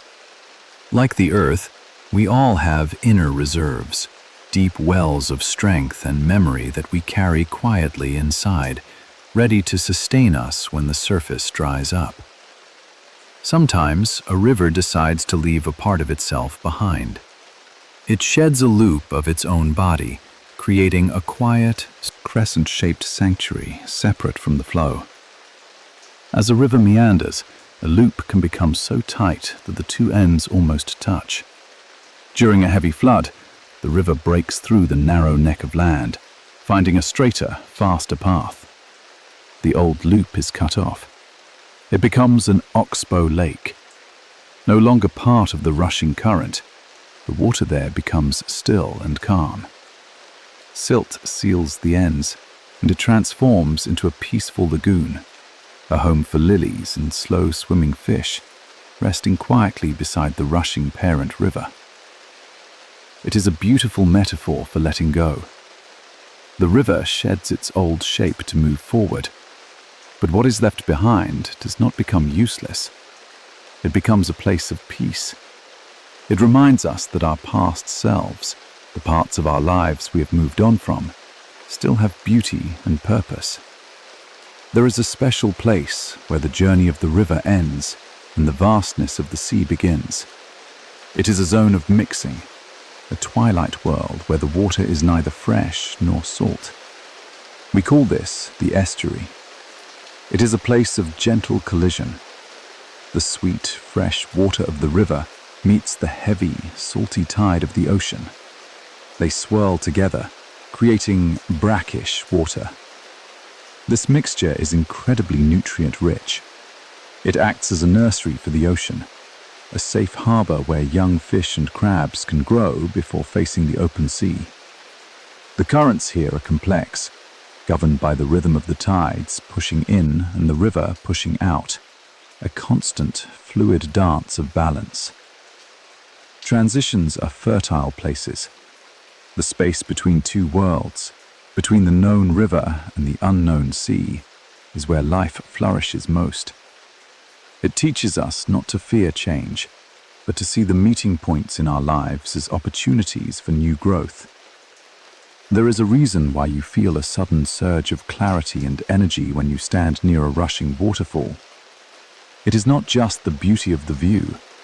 The water is literally changing the air you breathe. When water crashes against rock or churns violently in a pool, the droplets are sheared apart. This physical breaking of the water molecules knocks electrons loose, charging the surrounding air with negative ions.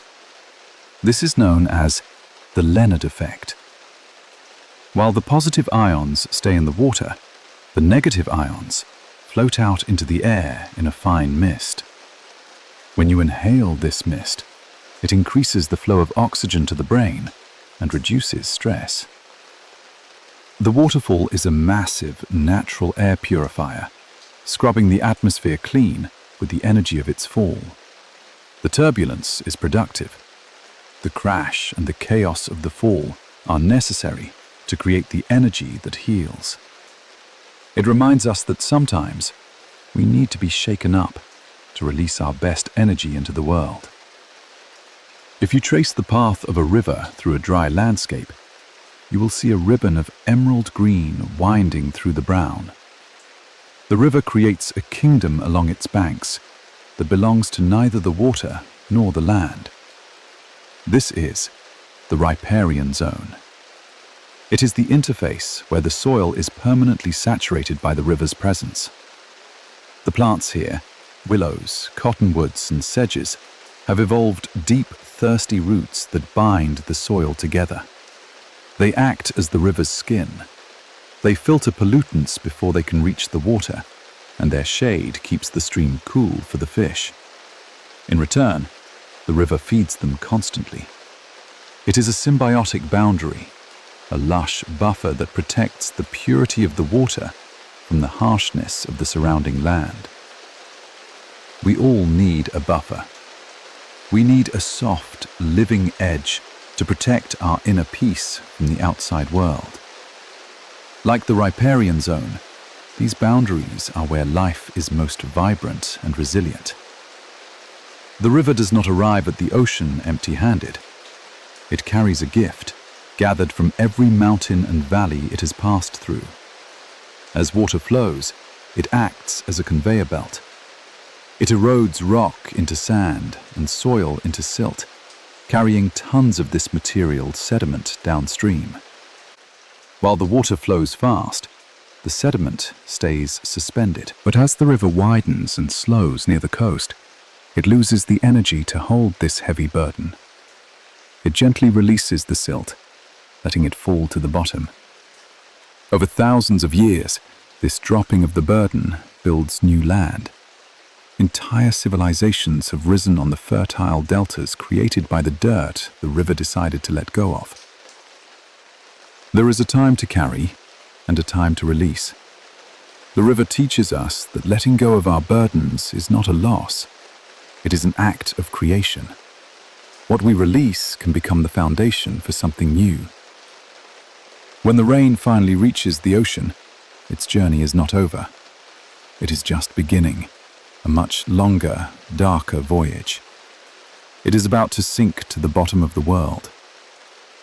In the freezing waters near the poles, the ocean water gets cold and salty, making it incredibly dense. This heavy water sinks, plunging miles down to the abyss floor. It triggers a massive, slow-moving current called the global conveyor belt. This deep water moves silently across the bottom of the planet, winding through the Atlantic, Indian, and Pacific Oceans. It carries oxygen and nutrients to the creatures of the deep. A single drop of rain that enters this deep current may not see the sun again for 1,000 years. It is the ultimate patience. To sink into the dark and travel blindly for a millennium, trusting that you will eventually rise again. It reminds us that the longest and most important journeys often happen out of sight. Water is a traveler, but it spends most of its life waiting. The time it spends rushing in a river or falling as rain is just a blink of an eye compared to its time at rest. Scientists call this residence time. A drop of water spends only about 9 days floating in the atmosphere as a cloud. It spends perhaps 2 weeks flowing in a river. But once it reaches the ocean, the average water molecule stays there for over 3,000 years. It rests in the vast blue, mingling with the salt, rocked by the tides, waiting for its turn to evaporate and become rain once more. The cycle is 99% stillness and 1% movement. We often feel like we should always be moving, always achieving. But the water teaches us that rest is the default state of nature. It is okay to be still. It is okay to wait. The movement will come when it is time.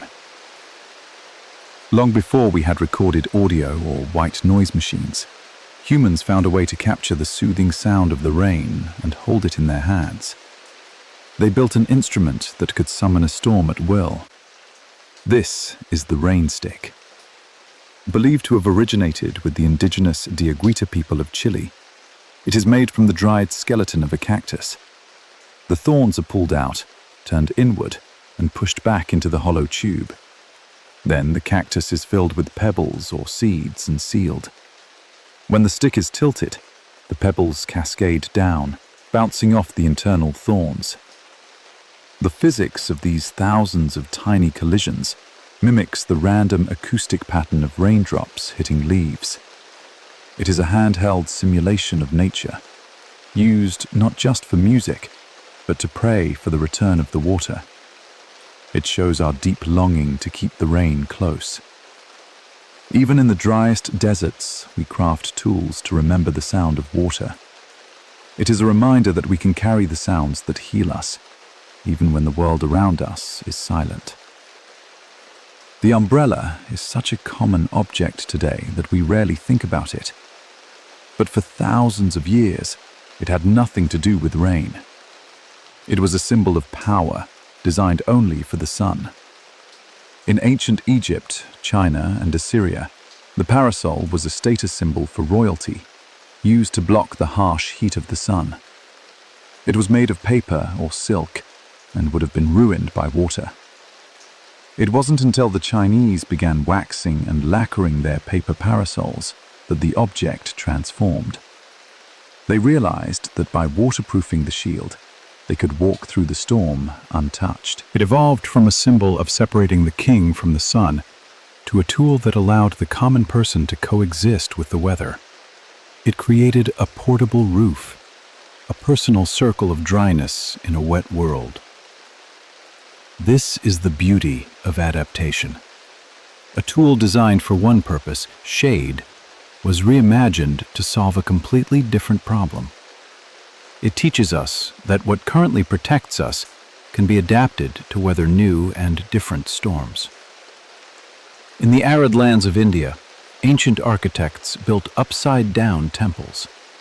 They did not build up toward the sky. They dug deep into the earth to catch every precious drop of the monsoon. These are the Chand Baori, or stepwells.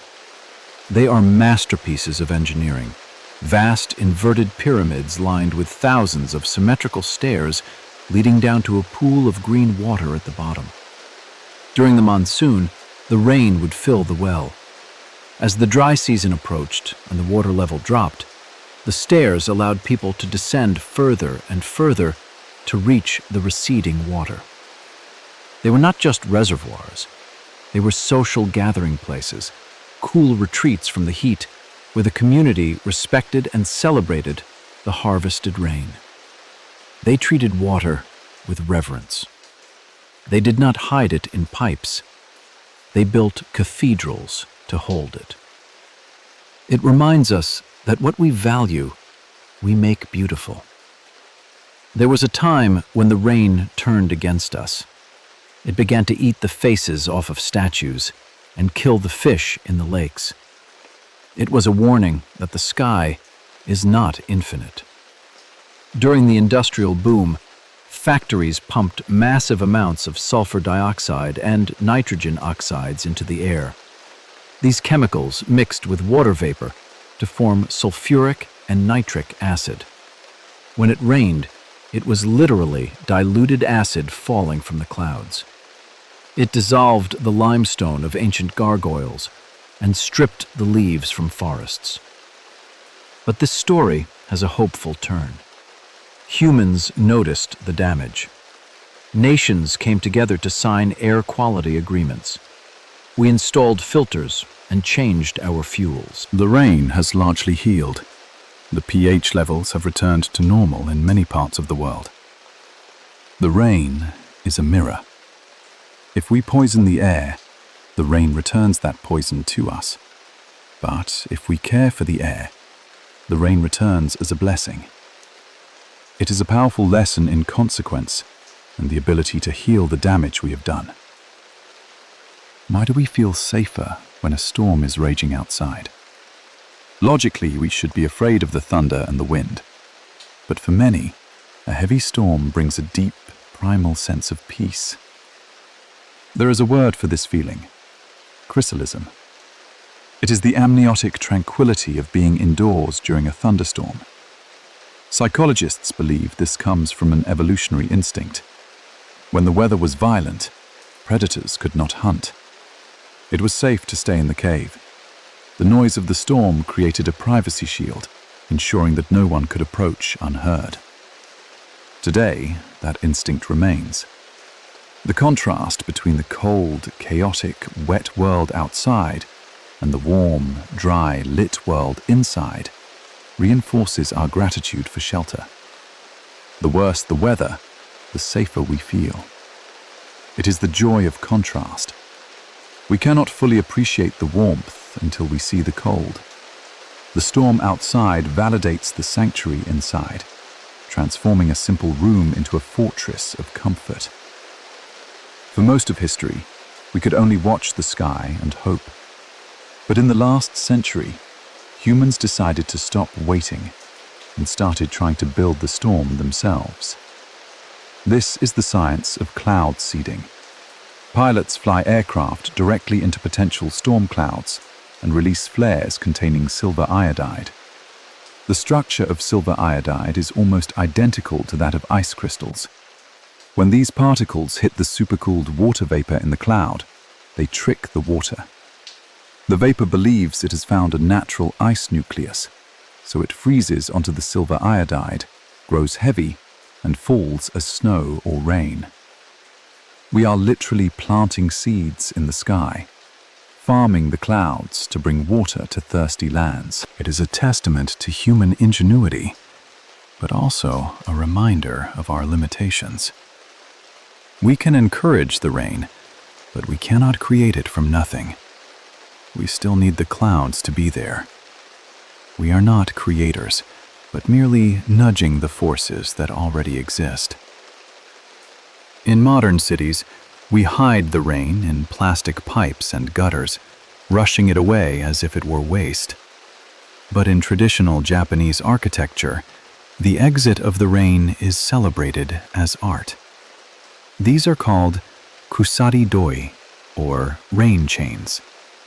Instead of an enclosed downspout, a chain of copper cups or simple links hangs from the roof to the ground. When the rain flows off the roof, it doesn't disappear into a dark tube. It cascades down the chain, filling one cup after another, creating a vertical stream of water.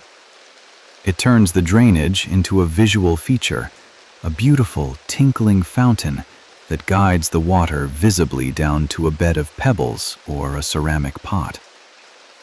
This changes the relationship with the storm. Instead of hiding the water, we invite it to be seen. It turns a functional necessity into a moment of meditation, finding beauty in the simple act of drainage. Across the world, from the American Southwest to the plains of Africa, diverse cultures developed the same instinct: to move their bodies to call down the water. The rain dance is not a myth. It is a sacred technology of spirit. For the Pueblo peoples, for instance, the dance is a complex ceremony involving specific regalia like turquoise, representing the blue sky, and feathers, representing the wind. The rhythmic stomping of feet on the hard, dry earth mimics the sound of thunder. It is a form of sympathetic magic, acting out the storm to invite the storm. It unites the community in a singular, focused intent, channeling their collective will toward the survival of the tribe. It reminds us that we are not passive observers of nature. By moving with intention, by joining our rhythms to the earth's, we feel a sense of agency and connection. We dance to remember that we are part of the cycle, not separate from it. The rain you see in your favorite movies is rarely real. Real rain is often too small and transparent to show up on camera, looking just like a vague blur. To make us feel the storm, filmmakers have to fake it. To create movie rain, special effects teams use massive rain bars and sprinklers. But the secret is in the lighting. They must backlight the water, shine light from behind the drops to make them sparkle and stand out against the darkness. Historically, in black and white films, they even added milk to the water to make the drops opaque and white so the camera could see them. The dramatic, heavy rain that sets the mood in a film is an exaggeration, a hyper-reality designed to be felt more than seen. Art often has to lie to tell the truth. By making the rain heavier and brighter than reality, the filmmaker captures the feeling of a storm perfectly. It teaches us that sometimes we need to amplify things to truly understand them. If you live in a place where it rarely rains, you might just have one word for it: rain. But if you live in Scotland, where the weather is a constant companion, one word is not enough. The Scots language has over 100 distinct words to describe the rain. There is smir, a fine drifting mist; dreich, a miserable, grey, wet day; stotting, rain creating heavy bounces off the pavement; and lashing, rain driven by wind. The Sami people of the Arctic have endless words for snow. This is linguistic relativity. We develop language for what matters to us. The more we experience something, the more nuance we can see in it. Language is a map of our attention. The fact that we have so many words for the water falling from the sky proves how deeply it affects our lives. It encourages us to look closer, to see the difference between a smir and a shower, and to appreciate the variety in the gray. There is a theory that the soil remembers the rain long after it has dried. The earth is not a blank slate. It holds a history of the water that has touched it. This phenomenon is known as hysteresis. The way water flows through soil depends on whether the soil was previously wet or dry. A dry sponge absorbs water differently than a damp one. The soil's wetting curve is different from its drying curve. It means the ground's reaction to the next storm is determined by the last one. The path of the water is physically etched into the microscopic structure of the pores. The earth carries the memory of the past season, influencing the flow of the future. We are much the same. We carry the memory of our past experiences, and they shape how we absorb the new moments in our lives. Like the soil, we are shaped by what has flowed through us. There is no silence on earth quite like the silence of a snowfall. It is not just a lack of activity, it is a physical hushing of the world. When rain turns to snow, the acoustics change instantly. Rain creates noise, a million tiny impacts. Snow absorbs it. Fresh, fluffy snow is composed of ice crystals with vast amounts of open space between them. This porous structure acts like commercial soundproofing foam. It traps sound waves, preventing them from bouncing. A landscape covered in fresh snow can absorb up to 60% of sound. The hush of winter is real physics. The blanket of white is literally turning down the volume of the world. It is a gentle reminder that sometimes the most powerful change is a shift toward silence. The snow teaches us that peace is not just the absence of noise, but the presence of a softness that absorbs the chaos. We can read the weather forecast for tomorrow, but did you know we can also read the weather report from 2.7 billion years ago? In ancient sedimentary rocks, geologists have found fossilized raindrops. These are small, crater-like indentations preserved in stone. Billions of years ago, a rainstorm hit a patch of soft volcanic ash or mud. Before the mud could wash away, it was baked hard by the sun and then buried. By measuring the size of these impact craters, scientists can calculate how thick the atmosphere was back then. The humble imprint of a single drop has outlasted mountains and oceans, preserving a single moment of a storm that happened when the earth was young. Nothing is too small to leave a mark. A fleeting moment, fragile as a raindrop, can be etched into the eternal record of the world. It reminds us that our actions, however small, ripple through time. There is no new water. The cup of tea you are drinking, the bath you draw, the rain on your roof. It has all been here before. Every molecule of water on Earth has been recycled millions of times.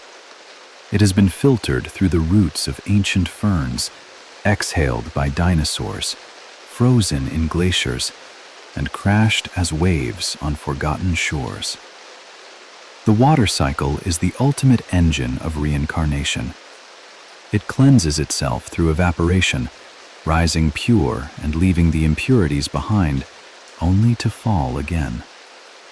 It is a system of perfect efficiency, ensuring that life can continue on a finite planet forever. It is a comforting thought. We are part of a closed, safe system. Nothing is ever truly lost. It just changes form. The rain is a promise that life always returns.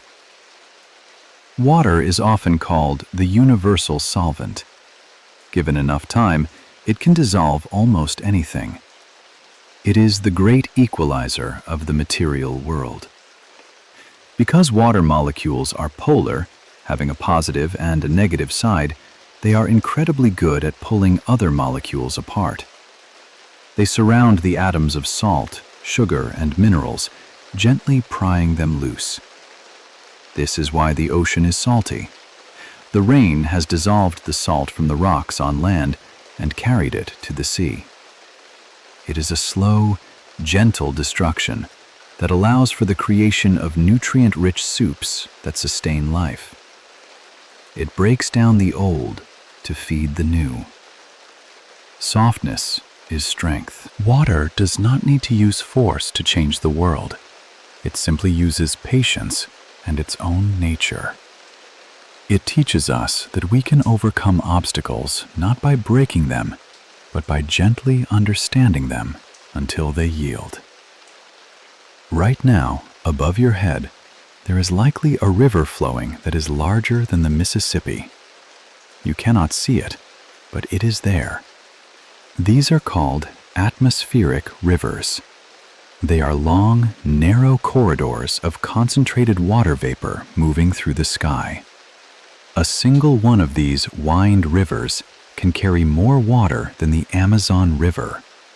When they hit land, they unleash massive amounts of rain and snow. They are the primary way the planet moves fresh water from the tropics to the poles. The sky is not empty space.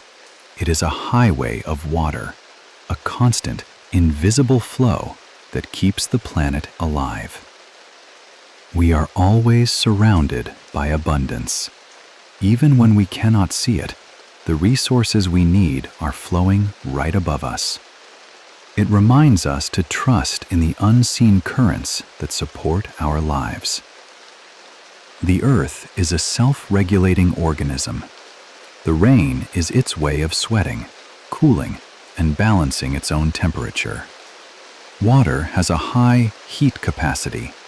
It absorbs huge amounts of heat from the sun without getting hot itself. When water evaporates from the ocean, it takes that heat energy with it, carrying it up into the atmosphere. When it condenses as rain, it releases that heat. This process moves energy from the hot equator to the cold poles, acting like a global air conditioning system. Without the rain to move this heat around, the equator would be burning and the poles would be frozen solid. The rain makes the planet habitable. Balance is active. It requires movement and flow. The rain teaches us that to keep our cool, we must let our energy flow, releasing what we have gathered so we can return to a state of equilibrium. Every storm runs out of rain. There is always a final drop. But the end of the rain is not an end at all. It is a beginning. As the storm front passes, the updrafts weaken. The clouds thin out, no longer able to produce the heavy droplets. The last few drops fall, often sparkling in the returning sun. The air has been scrubbed clean of dust. The plants are glistening. The birds return to the sky. The end of the rain signals the start of growth. The water has been delivered, and now the work of life begins, absorbing, growing, and blooming. Endings are just transitions. The silence after the rain is not an empty silence. It is a pregnant silence, full of potential. It reminds us that after the release, there comes a time of quiet growth. We have talked about atmospheric rivers and cosmic diamond rain. But the most important fact about rain is the one you can verify right now with a single glance. Look at a single raindrop on a window pane. It is a tiny, perfect world. It is held together by its own tension, reflecting the world upside down, obeying the laws of gravity and light. It is small, but it is complete. It does not need to be an ocean to be water. It does not need to be a storm to be powerful. It just needs to be itself. You are enough. Like the single drop, you do not need to be vast or loud to matter. You are a complete universe, holding your own shape, reflecting the light in your own way. And finally, the most beautiful fact of all, the rain is the oldest lullaby on earth. Long before humans built houses or composed music, our ancestors slept in caves and shelters, listening to the rain. The sound meant safety. It meant the predators were hiding. It meant the crops would grow. It meant fresh water was coming. Over millions of years, our brains rewired themselves to associate this sound with deep relaxation. When you hear the rain, your heart rate slows, your breathing deepens. Your brainwaves shift from the anxious beta state to the relaxed alpha and theta states. You are programmed to sleep when the sky falls. So listen, the storm is not a disturbance. It is a permission slip. It is the universe telling you that you have done enough. The work is done. The world is being washed. You are safe. And so, we have journeyed through the invisible birth of a cloud, the wild dance of the wind, and the silent, ancient cycle of the water. From the diamond rains of Neptune to the soft mist on a redwood tree, from the thunder that wakes the earth to the gentle tapping that lulls us to sleep, we have seen that the rain is more than just weather. It is a connector.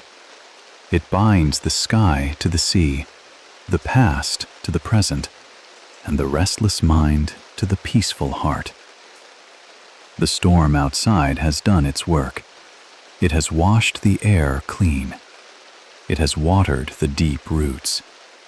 And now it is drifting away, leaving behind a world that is quieter, softer, and ready to rest. Everything is cyclical. The water rises and the water falls. The sun sets and the sun rises. You wake and now you sleep. There is nothing left to do. The cycle will continue without you for a while. You can let go. You can drift like a single drop in the great, warm ocean of the night. Good night.